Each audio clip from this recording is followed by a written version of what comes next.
G'day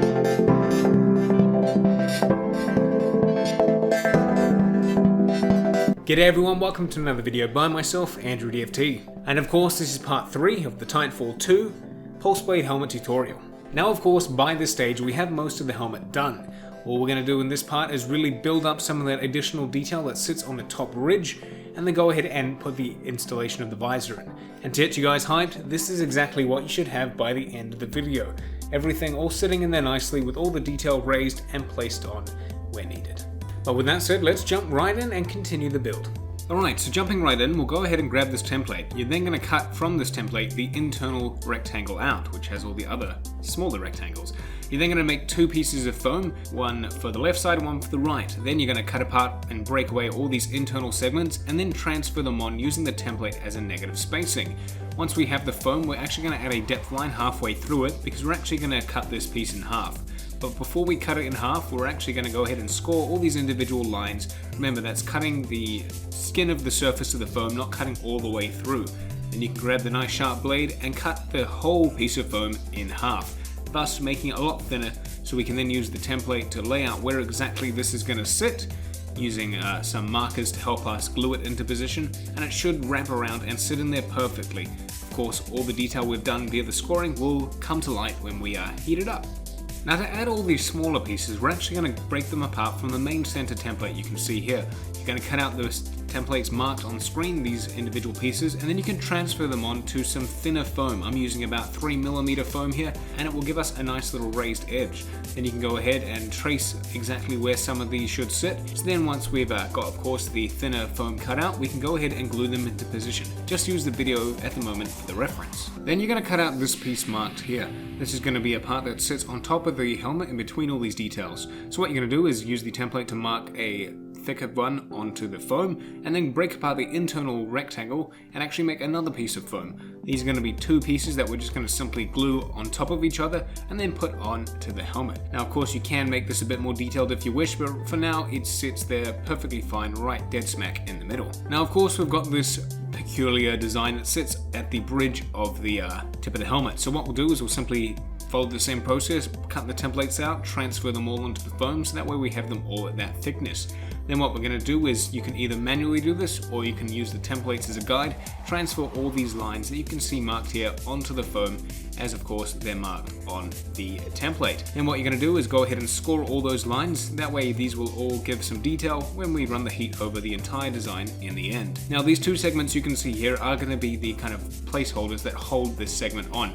For the smaller piece that was just marked, you're going to need to actually bevel an internal edge. That way it'll allow the peculiar shapes that we just made to kind of rest on an angle. So that way it's not a vertical slope.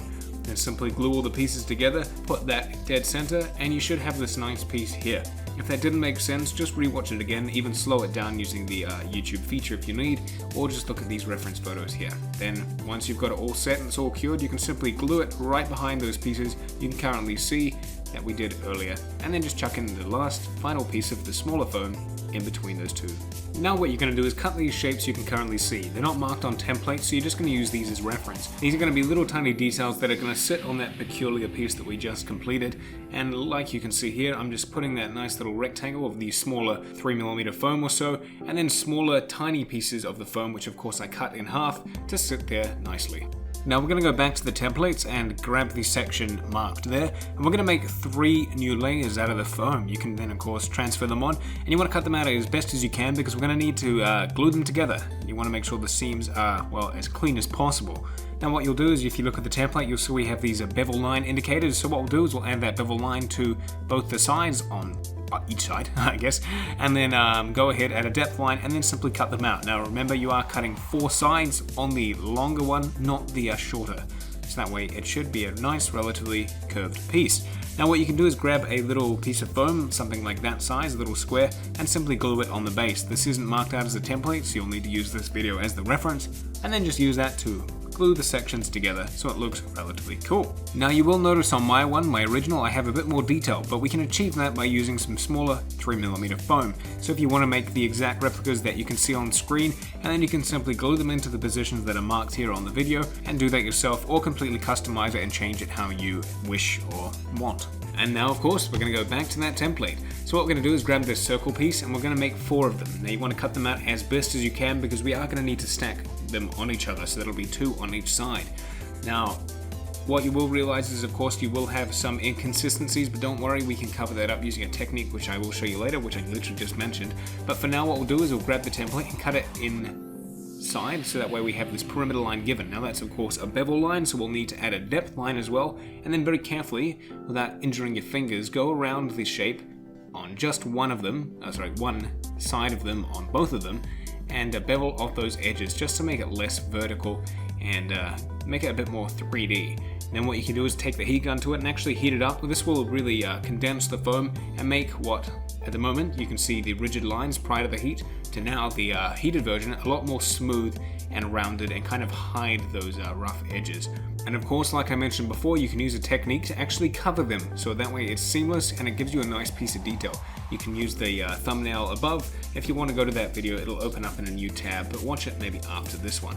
Okay, so now we're getting towards the end of this build. So to finish it off, we'll quickly go back and score the lines that we haven't scored before. If you did miss some, this is the perfect opportunity and time to go and do that. So just make sure you do cut through the seams of the foam and make sure the skin breaks. And then you can take the heat gun to it and go through and heat up all of those nice pieces of detail, doing your best to kind of miss the main seams of the helmet, the ones of course that piece the pieces together, but you want to focus on hitting the detail so it flushes out and looks really nice like that. Then of course you can go use the technique which I will show you in the video with the thumbnail above, and that will allow you to cover up all these seams to make it look a lot less, well, seamless, so that way it looks like it's something that wasn't made of foam, which is always good. Now this is the part where you're going to go ahead and actually paint the helmet. Of course we haven't installed the visor yet, but we need to install that after you've gone ahead and painted it. So be creative with what you want. You can either do it like the default design or go off and use a nice skin that the game has to offer, or a completely custom personalized one that you want. It's completely up to you. Be creative, that's all I say. But now it's time for the visor. So to do this, all you're going to need is a clear acrylic portfolio kind of paper holder. You can find them at any stationary place, which is awesome, and you're going to need a corresponding color. So if you have a blue folio, you can use a blue spray paint, or if you have white like me, you use white spray paint. And then you're going to need to source some kind of mesh, which I use a flower bouquet mesh, which you can find at any florist, that has a nice pattern on it. And then what you can do is take the actual portfolio piece, start to cut away some slabs until you get the right fit for what would be the installation of the visor. You can use that by just test fitting it in and wait until it actually covers the whole area, with some extra space of course to apply the glue. Then once you've got the right fit, you want to go outside, or at least somewhere well ventilated, grab the acrylic sheet and then the mesh, and then you're going to just spray paint over it, being sure to do it in light quick bursts so that way the texture is left, and well, magic. It creates a really nice appearance, definitely between the contrast of the original to the after. It creates a very nice look, and of course this will allow a nice visor / sci-fi appearance, and it's incredibly easy to achieve. And then all you're going to need to do is apply some hot glue to the perimeter around the visor and then carefully just glue it into position, so that way it sits in there nicely, and well, that looks pretty damn awesome, I must say. So very awesome and easy to achieve. I'm saying awesome a lot, but it's worth it. But you're not done just yet. We are going to add a final little touch to really make it look amazing. So what we'll do is we'll quickly grab some strips of foam and we'll actually lay them out across where we're going to install them, just to get the right length. Once you have that, you're then going to paint them black, wait for them to dry, and then go in and actually glue them into position. They should sit on the perimeter of both the top and the lower part of the visor, so that way it gives it a nice kind of like bold lining to really define that this is a visor / visual section. Now you will notice you have some extra parts up the top, which you can go in and just fill in with some black acrylic paint. And well, that does it. So that's it. Of course, all done and dusted. I'm very happy with how it turned out for this tutorial, and I hope that you guys are able to get a final result which is just the same, or if not better. Adding in your own personal touches, adding in additional features like lights, antennas and everything, all those military kind of extras will all go towards making it look better, believe me. And of course, then all you need to do is add some padding, and it looks awesome and will sit on your head, no issue at all, for your costume and everything else. Now please do understand that this video is only for the helmet. I'm not planning on doing a full web series for the full costume, as it does require a lot of additional techniques that would be very difficult to achieve and teach here on YouTube, unfortunately.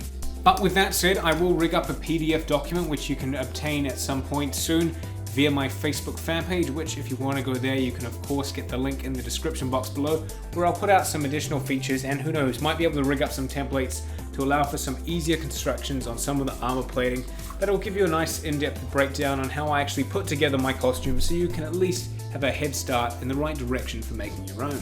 But that's about it. I want to say thank you to everyone who's followed along, or if you haven't, just enjoyed the watch, then thank you as well. To all those who are new subscribers here, welcome. Thank you for enjoying the content. If you didn't enjoy it, well, thank you for at least giving your time to add that view to the counter.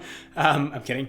But it's been awesome. I love doing this for you guys, and the response from you is fantastic. So I'm going to continue doing it for as long as you guys are interested. So if you would like something else done in this tutorial style, please let me know in the comments below. I might not reply to it, but I do see them all and do take note of what you guys are after. But again, thank you very much for watching. Of course, until the next video, catch you later.